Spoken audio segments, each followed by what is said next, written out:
एक पुरानी कहावत है, sleep is the best medicine. तो अगर हम देखें तो आजकल जो इतनी बीमारियां, जो लाइफस्टाइल डिजीजेज और ये सारी चीजें आजकल हो रही है, उन डिजीजेज में एक कहीं ना कहीं रूट कॉज जो as a practitioner, as a physician हम लोगों को फील होता है, वो है कई बार lack of proper sleep. So नमस्कार, मैं doctor Rishabh Jain, director Siddham ENT hospital Jaipur. आज इसी बारे में बात करते हैं कि किस तरीके से एक प्रॉपर स्लीप नहीं होना हमारी डिजीजेस को कैसे अफेक्ट करता है। तो अगर हम अपनी दिन भर की दिनचर्या देखें तो बॉडी में जितने भी चेंजेस होते हैं, जो भी थकान होती है, जो भी मसल फाइबर फैटीग होती है, थक जाती हैं, जो इंफ्लेमेटरी केमिकल्स बॉडी के अंदर बनते हैं, ये सारे के सारे चेंजेस रिवर्ट बैक होती हैं और बॉडी रिचार्ज होती है। जैसे हमारा मोबाइल फोन रिचार्ज हम लोग करते हैं, बैटरी रिचार्ज करते हैं, वैसे ही रिचार्ज होती है जब हम एक अच्छी नींद लेते हैं। नींद के तीन एस्पेक्ट्स होते हैं इवन अगर हम देखें। पहली चीज प्रॉपर टाइमिंग, कि वो नेचर क्लॉक के हिसाब से, जिस हिसाब से हमारी बॉडी की क्लॉक बनी हुई है, क्या हमने उन टाइम्स पर लिया। दूसरी चीज होती है ड्यूरेशन, जो हर एक आदमी के लिए वेरिएबल हो सकती है, पर हम लोगों ने एक आमतौर पे मान रखा है कि एक अच्छी नींद 6 से लेके 8 घंटे के बीच में एक एवरेज आदमी को चाहिए होती है। तो एवरेज हम उसमें भी 7 घंटा एक बार को ले सकते हैं, इतनी ड्यूरेशन की एक स्लीप। देन उसके बाद होती है स्लीप की क्वालिटी, जो कि हम लोग कई बार नेग्लेक्ट करते हैं। तो क्वालिटी ऑफ स्लीप भी उतना ही इंपॉर्टेंट है जितने बाकी के दो कंपोनेंट्स। अगर हम सो रहे हैं बट हमारी नींद उस गहरी अवस्था में नहीं जा पाई जो रिचार्ज के लिए जरूरी होती है, जिसमें बेस्ट रिचार्जेस पॉसिबल होते हैं, जो हम पावर रिचार्जेस कह सकते हैं, वो नहीं गए, तो फिर ये एक प्रॉब्लम्स क्रिएट करती है। बॉडी रिचार्ज नहीं होती है, इन्फ्लेमेटरी केमिकल्स इकट्ठे होते रहते हैं, बॉडी के almost each and every organs को वो अफेक्ट करते हैं। नो, हम लोगों में जो पेशेंट्स कई बार आते हैं वो कहते हैं कि मैं पूरा सोता हूँ सर, मैं तो इतने घंटे सोता हूँ, बट हम लोग उसमें यही देखते हैं कि प्रोबेबली वो क्वालिटी ऑफ स्लीप उनकी अच्छी नहीं रही। तो इसका आइडिया हमको यूजुअली कैसे लगे कि हमारी क्वालिटी ऑफ स्लीप अच्छी थी या नहीं थी।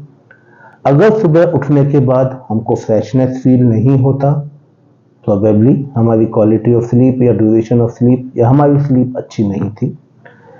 दूसरा, अगर दिन में हम थोड़ी देर भी खाली बैठे हैं, हमको झपकियां सी आ रही है, तो हमारी स्लीप अच्छी नहीं थी।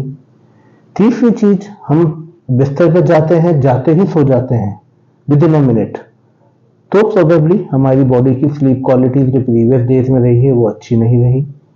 चौथा, अगर हम रात को जाते ही सोते ही एकदम से खर्राटे लेने चालू करते हैं और पूरी रात कंटिन्यूसली खर्राटे चलते हैं, तो प्रोबेबली ये स्लीप हमारी अच्छी नहीं है। अनदर थिंग, जो कि यूजुअली आपके स्लीप पार्टनर्स आपको ज्यादा अच्छा समझा सकते हैं, बिकॉज कई बार हम लोग सोते सोते ऐसे गहरे गहरे आवाजें करते हैं खर्राटों की, एकदम से रुक जाते हैं। कुछ देर के लिए ब्रीदिंग स्टॉप होती है, खर्राटे स्टॉप होते हैं, एंड देन अगेन करके फिर वापस चालू करते हैं। ये कहलाता है स्लीप एपनिया। अगेन इससे भी ड्यूरेशन तो आपकी प्रॉपर हो गई, लेकिन ये एपनिया जो है आपकी क्वालिटी ऑफ स्लीप को बहुत ज्यादा अफेक्ट करते हैं, जिसकी वजह से आपकी बॉडीज पे मल्टीपल इफेक्ट आते हैं। नो, इन सब का अगर आपको आइडिया लगता है तो आप दिन भर में आपको थकान फील होगी, याददाश्त में फर्क पड़ेगा, आपकी कंसंट्रेशन पावर डिस्टर्ब होगी, आपकी जजमेंट पावर्स डिस्टर्ब होंगी, ब्लड प्रेशर रेज होता है, हार्ट की दूसरी डिजीजेस होने की रिस्क होती है, डायबिटीज वर्सन अप हो जाती है, अननेसेसरी वेट गेन होने लग जाता है।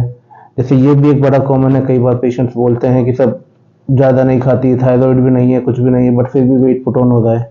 एक reason lack of proper sleep भी होता है उसमें। तो इन सब की चीजें, अगर आपको ऐसा कुछ भी फील होता है तो एक बार अपने ईएनटी प्रैक्टिशनर्स को दिखाएं, कंसल्ट करें, उनसे ओपिनियन लें, वो आपको एक क्लिनिकल एग्जामिनेशन करेंगे, एंड देन उसके बाद मोस्ट प्रोबेबली हो सकता है वो आपको कुछ इन्वेस्टिगेशन सजेस्ट करें, जिसमें सबसे इंपॉर्टेंट जो हमारे लिए होती है वो होती है स्लीप स्टडी, या जिसको हम लोग साइंटिफिक लैंग्वेज में बोलते हैं पॉलीसोम्नोग्राफी।